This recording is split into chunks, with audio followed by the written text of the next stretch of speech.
Yeah, it's a bit of a clickbait title. I get it. That's how I start my stories typically, so don't crucify me yet. It's like when I tell people it's Lady Gaga's fault that I'm in LA. It gets them interested. Yeah, it's a clickbaity style of way of doing it, but it works, and it's kind of her fault. But I'll get into that story at another time. Today is about a $230 friend, and it starts from a tattoo. If you know me, I have tattoos. I've got a number of Friday the 13th tattoos on my arm, and on my other arm, I've got some doodles that I've drawn, and I'm slowly but surely getting small tattoos placed all over my arms, and then I'll get some sleeve tattoos, and it'll be wonderful. Well, this one was a tattoo that's been kind of in the making for mostly a few months, really. This is probably the shortest term tattoo that I've had other than like the Friday the 13th tattoos, because I don't know what I'm getting until the day of, because they use flash sheets. Well, this was an image that I found online when I searched for unlucky symbol, because I wanted to get something that was abstract like my other work on my left arm, but I wanted it to be associated with my right arm, because Friday the 13th stuff is, it's classified as unlucky, right? So for about an hour, maybe more, I'm not sure, I start looking for some stuff, and I go down several rabbit holes here and there and switch to different websites and stuff. And so I'm doing quite a bit of research on this tattoo. And I find what I end up getting, which is this kind of slightly curvy equilateral triangle with 3 circular dots around it. And so I'm like, yeah, this is definitely going to be a tattoo of some form. It's pretty sizable, so it can be transformed in size pretty well. So I don't have to worry about that too much. The quality of the image isn't going to go to garbage if you make it too small or too big. And I'm thinking about where I'm going to place it now. I get inspiration for placement from an ASMR artist, or ASM artist, who is now deceased, Cloverist. And on her middle finger, she had this heart tattoo. And I thought, you know what? That's actually a really good spot. I like that spot for a tattoo, especially if you want to flip somebody off, right? And give me a reason to flip somebody off and I'll do it. Not because I want to be an ass. I think it's fun. Like when I was a child, it was a totally different kind of action to what I think it is now as an adult. I don't see it as menacing. It's kind of a thing where, people do it when they get in your way on the road or whatever. But most of the time, for me at least, it's not about like anger or rage or anything of that nature, or even cursing at somebody. It's about fun. It's about expressing yourself in a different kind of way. And sure, maybe there's some elements to it. Like if I flip somebody off, they're going to see it and they'll be like, oh, okay, what the hell?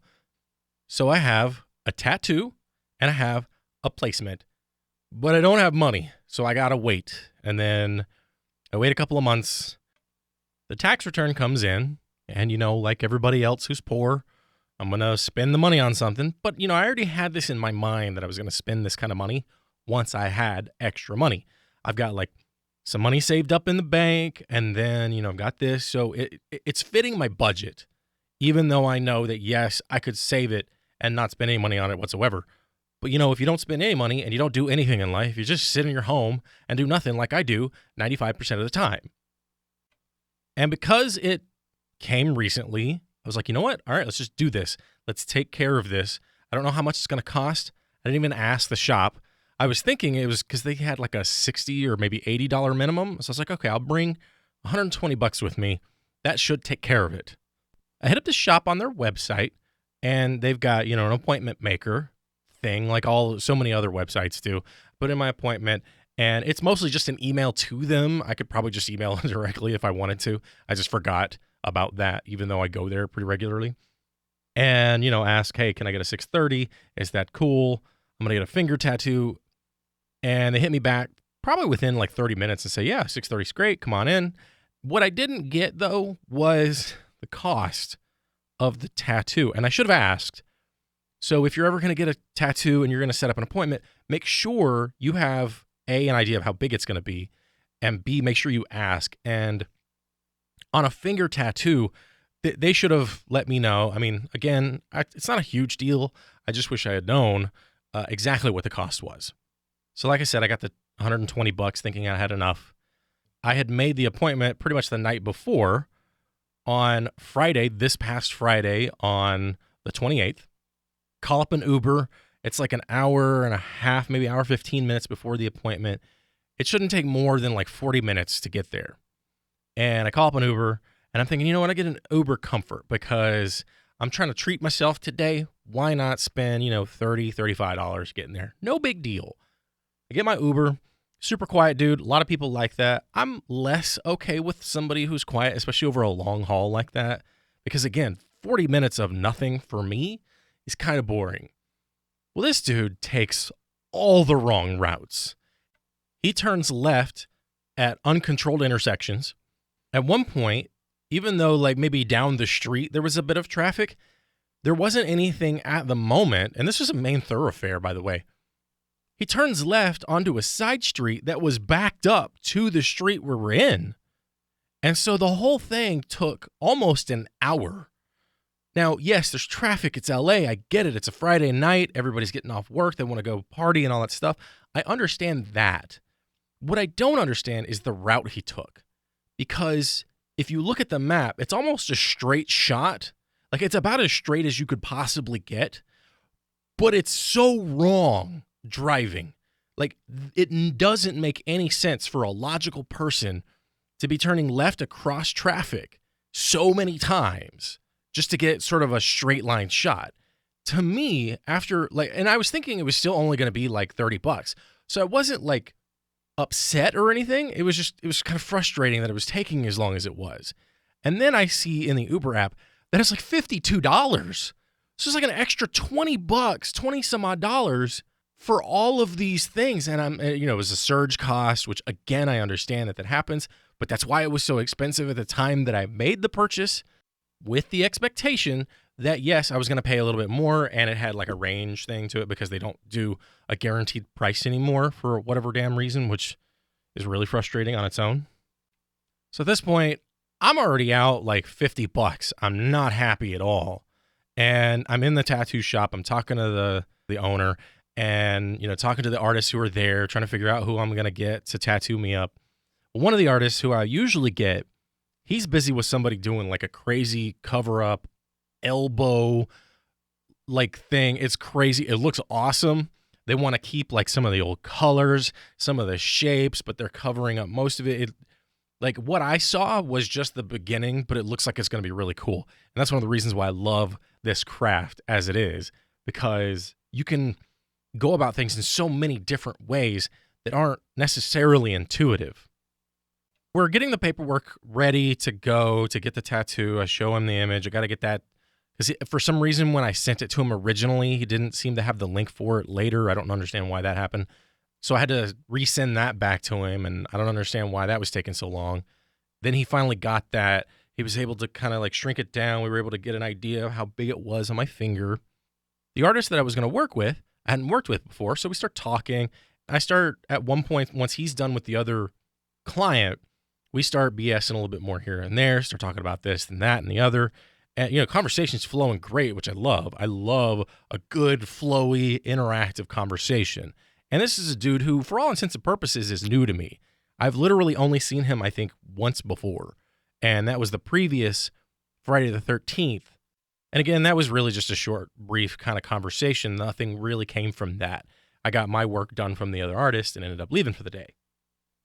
Well, this time, I've got to work with this guy, so I've got to get an understanding of him. I look at some of his work. In fact, I had already followed him the night before because I really liked some of his work. It's really good. And then I start talking to him about like the one image that I saw that I really liked. And it was like this bone, somebody wanted this bone knife. And he's like, how about we add like a piece of flint and, make it look kind of old school, whatever. And the person who was going to get it on him loved that idea. He draws it up. Like, I think he said 30 minutes and it looks stupidly good. And so I'm thinking, all right, I'm going to be in good hands with this artist. That's great.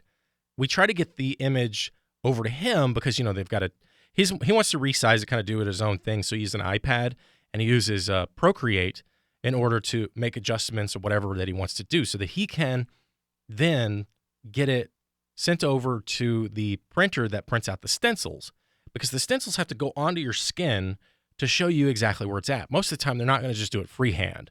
It really depends on a number of factors, but having the stencil is infinitely better in most cases, because if they can get it down, make it look right in front of you before it goes on your skin, that's kind of a better way of going about getting a tattoo, in my opinion. I don't know about you, but hey, whatever. So that's what he does. He gets it resized, and they start printing out stencils and stuff, and we get it on my finger, and it's like at the wrong spot. It's a little too low. And I'm like, man, I really don't want to be an ass, but I think this is too low. We need to move it up. He's like, all right. He gets this piece of like cloth-like paper towel, like the shop towel version of it, but it's really cloth-like and not your typical everyday paper towel. And he puts on some cleaning solution. He's like, all right, get the scrubbing. So I'm like scrubbing the hell out of it, trying to get it off my finger and everything. And I get probably 95% of it off. I'm like, is that good? And he's like, yeah, that'll be fine. And so we get another stencil, slightly smaller, get it on my finger, right where it's angled and everything. Boom. Get the tattoo going. Painful like any other tattoo, of course, because it needs a bigger needle, which technically means more needles, because they're all pretty much the same size, and they're just going to add more needles so they can put more ink in a larger spot. Because this one's kind of thick compared to some of the other work that I've had done. And throughout this whole process, and again, it probably took maybe 15, 20 minutes tops, if that. I don't even know. It was painful at points because it's a tattoo on your fucking finger, so of course it's going to hurt. And any tattoo is going to hurt no matter what, even if the pain is minimal. But it's not like somebody is digging in. Hopefully not. If they are, then that's bad. He has a really light touch. And that was also something I was surprised with, because the other artist also has a really light touch. And I'm like, okay, this dude is a great artist. He's got a really light touch. He's a great conversationalist. This is already going great. This is awesome. Now, one thing I failed to mention is the cost of the tattoo. This tiny, approximately 1-inch square sized tattoo that doesn't even actually complete a 1-inch square, because, it's a triangle with some dots. $150. Wasn't expecting that at all. I was thinking, and apparently they had changed the shop minimum to like $100. Okay, whatever.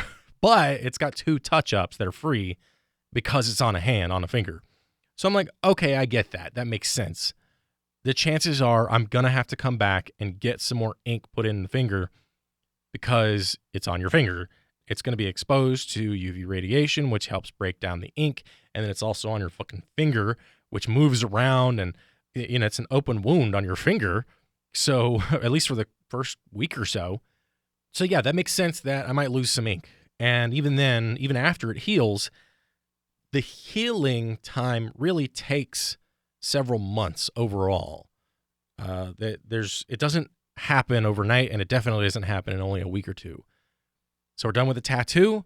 The cost is $150. The Uber ride was about $50. Where's the other $30, right? Well, I got to tip the dude, so I'm going to drop him another $20. I was like, okay, well, I'll drop him the $20, and then I'll get another Uber or a Lyft to work. That should definitely be way easier. But things change because of the conversation that we've had, because of the conversation I'm having with him. I'm all like, yeah, I'm going to go somewhere and get something to eat. He's like, hey, I'm getting out of here soon. You know what? I can drive you somewhere if you want, get a drop off. Well, then at one point he just changed his mind. He's like, look, why don't you come over to my place? I'll get you some pot stickers. You like pot stickers? I'm like, yeah, everybody loves pot stickers. What kind are they? And he's like, well, they're vegetarian. Because he's vegetarian. I'm like, all right, cool. I'm not vegetarian. I'm not going to say no to a free meal anyway.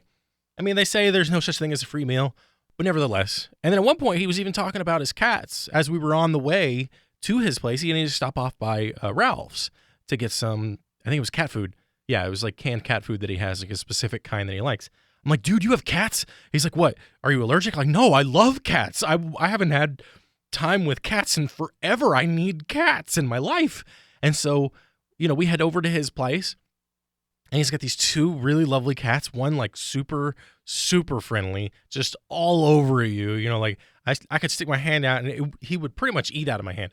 It didn't when it came down to it, but I had some like kitty snacks at one point, and I was letting the cat try to lick him up, and he wasn't pulling it off. It's like, and it's like, what are you doing?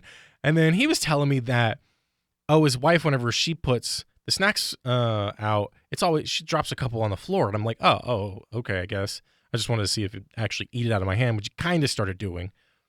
And it's always a good thing, in my opinion, if a cat or another animal will eat out of your hand, especially if they'll do it gingerly, which these cats were doing. The other cat, kind of aloof, but like once she got like accustomed to you, which didn't take too long with me, like maybe half an hour, 45 minutes with me being in the room. Once I started petting her, she was like leaning into that stuff, man. It was awesome. I miss having cats in my life so much.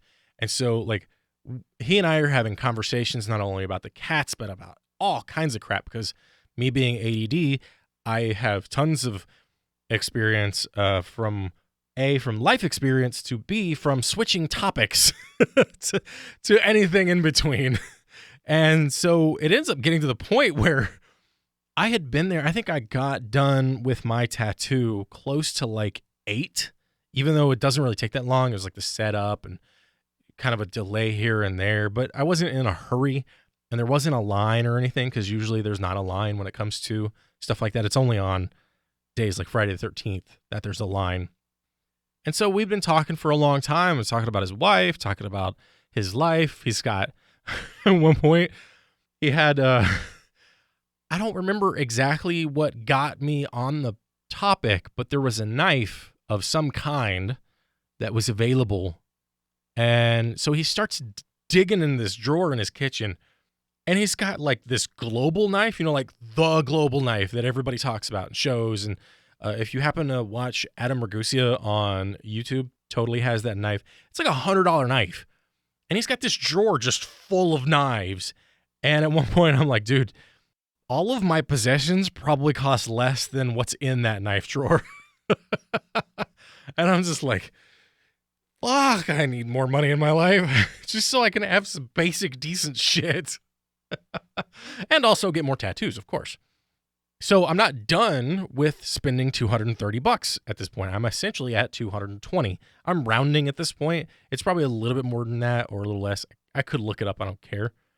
But we've spent all night talking about all the various things. And it's not like making false promises or anything type talking. This is like legitimate conversations with somebody that in a lot of ways feels like someone that's cut from the same cloth as you. Like, I could easily talk to this man for days, all the time. And he's only like 8 years older than me. Super chill. He's from England. He was in the military there. He's got stories. He's got, his own situations that we all deal with. He's been in the US for like 20 years.